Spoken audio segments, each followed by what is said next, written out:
Hello, and welcome to Fireside Fridays with the Black Book Experience. We are your go to for insights on integrating autism and neurodiverse skills to fuel your business's success, teaching businesses how to profit with a purpose by hiring autistic talent.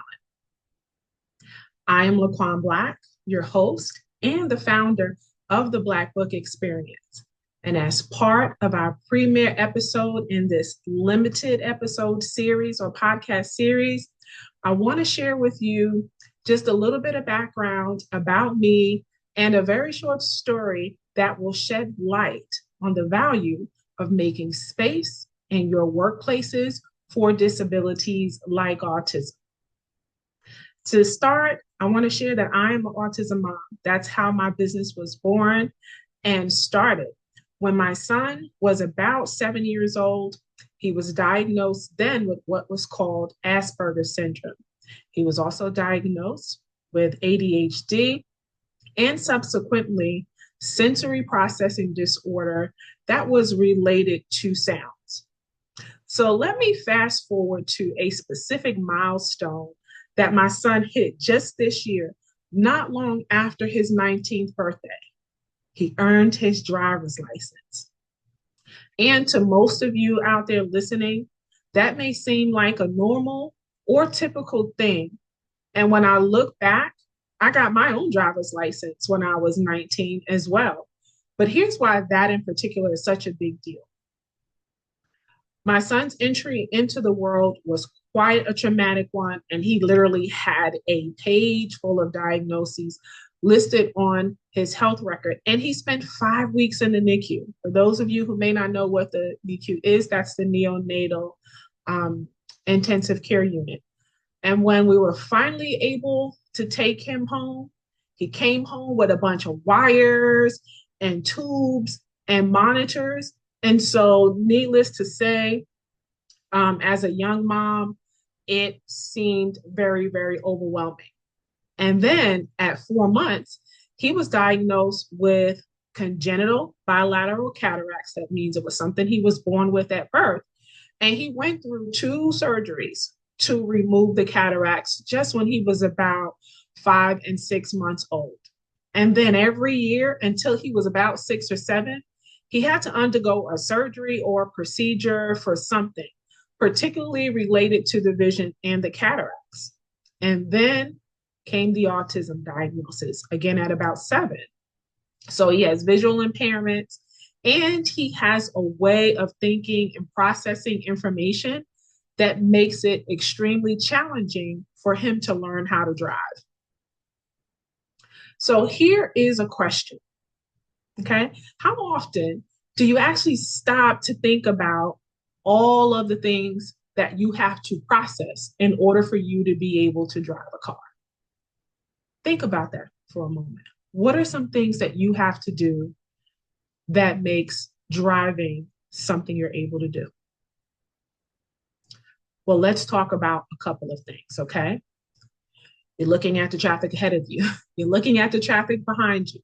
Not just looking, but actually seeing and processing and making decisions or deciding what to do about what it is that you see, all while keeping the car in your own lane or deciding to switch lanes left or right, accelerating, braking, paying attention to if someone is invading your own lane.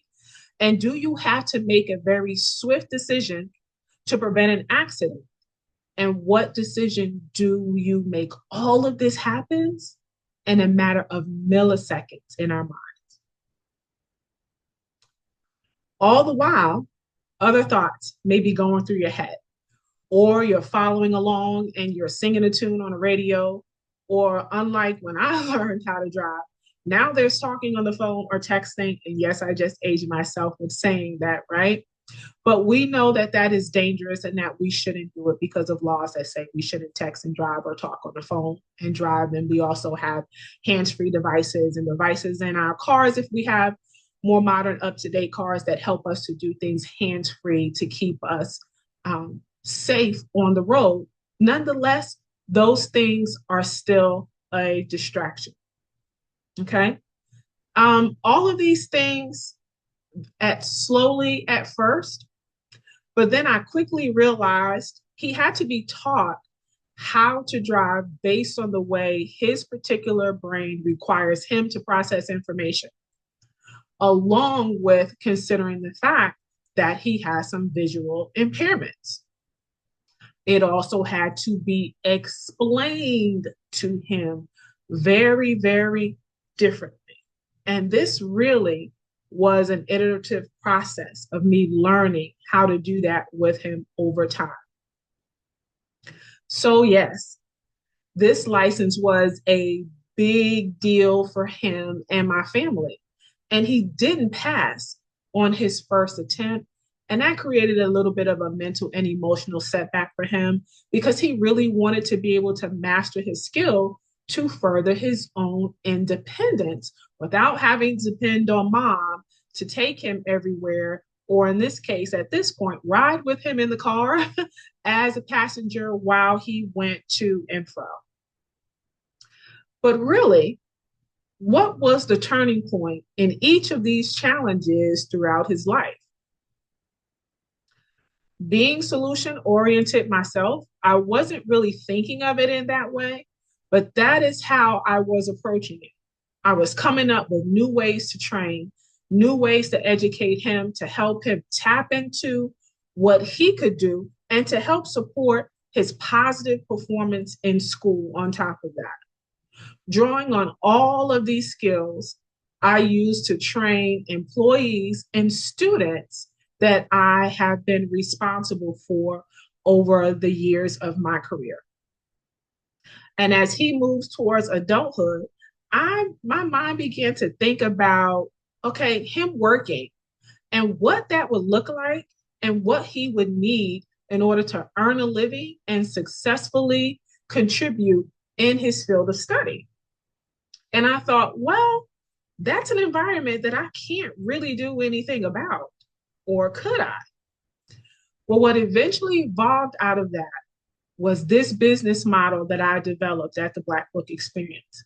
And I've taken my experiences as an educator, a trainer, a problem solver, an autism mom, a problem solving professional and problem solving autism mom, from the fields of healthcare, health IT, corporate training, college post-secondary education, and management experience throughout the last few decades, and combined or encapsulated all those skills into a model that could really serve to help autistic people.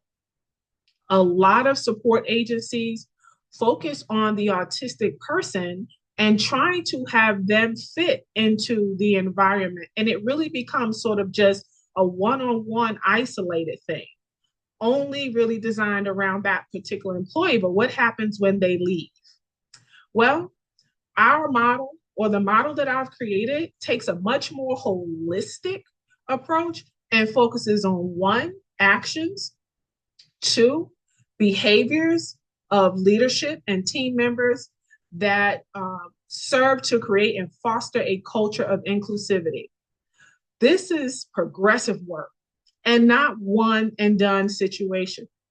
The training model I've created and curated and tailor based on your individual business helps to focus on the overall sustainability of your business, where I integrate a needs assessment of your business with the training model that I designed. I do things such as employing the PDCA cycle, or the plan, do, check that cycle, as an iterative process or an iterative way to support your business towards realizing the 28% revenue increase that all of the scientific literature states will really help support your business's vitality and long-term growth. So we're not just looking at the now, we're looking into the future, because that's what businesses have to do to sustain themselves, right? Well, we must similarly look at it as the human capital backbone that they are, and create processes and environments of sustenance to support the inclusivity needed to truly inspire and capitalize on the potential that is brought by persons who may happen to have disabilities such as autism. So my goal and the training model that I've created is not to move everyone to disclose a disability per se, because anybody with a disability should not have to disclose if that's not their wish. Instead, the goal and the focus is to create a culture, because work culture is important, so that those who do want to disclose will feel comfortable doing so, especially if accommodations are needed, and for them to be able to do so without the fear of bullying or losing their job. Even if the accommodations are needed, it doesn't need to be widespread, because any healthcare diagnosis is subject to privacy and security concerns where applicable within organizations. And it's really up to your employees to disclose or not, but that needs to take into consideration things that happen in the process from the time they make their application through the time that you get them in the door and their bodies in seats or in cubicles or wherever you have them, or work from home, and they are truly able to feel supported and give you the innovation and the work that you need around whichever job that they are being hired for. I can guarantee you will have some neurodivergent persons on your team. They may not say it, but I promise you again, you have some now.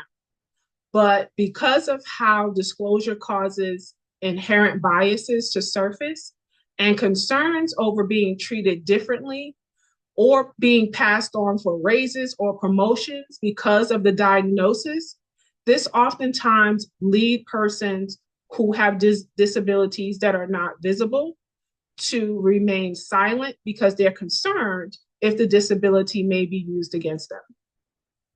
This is what makes the conversation of inclusivity important, because it impacts your return on investment, or ROI, and optimizing talents already on your teams or that should be included on your teams when you advertise these new positions or you advertise old positions that may become available at some point. So here's a question for you. And here is the bottom line as we sum up this first podcast in our limited episode series. Do you want to increase your revenue or not?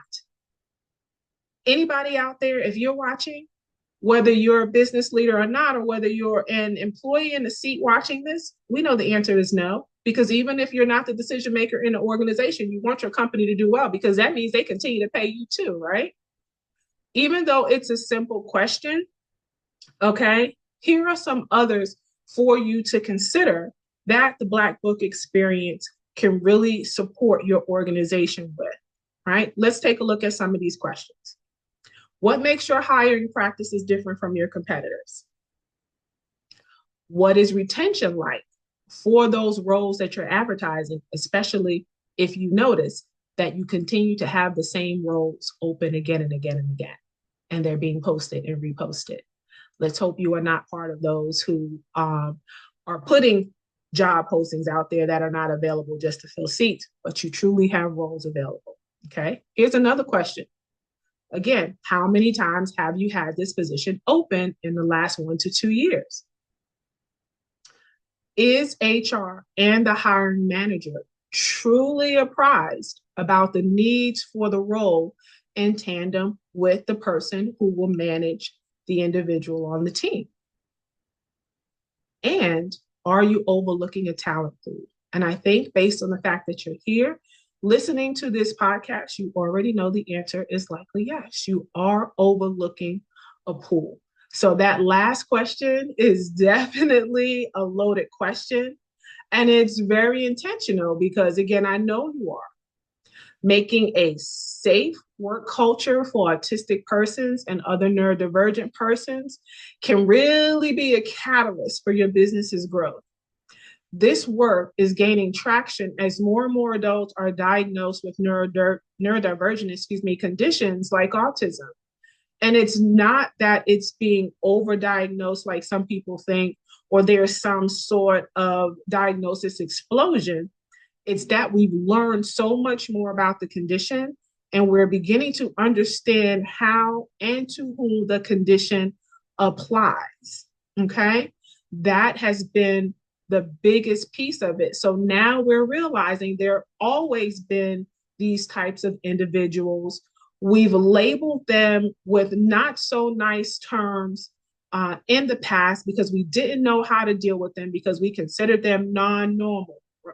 Oftentimes we've heard people say, but there's something that can be done about that. Why lose good, hardworking employees, and how can you gain more good, hardworking employees? Because they have the propensity to stay much longer than average people would, because they have a level of loyalty that's not talked about very often that could benefit you if you have the right work culture in place at your organization.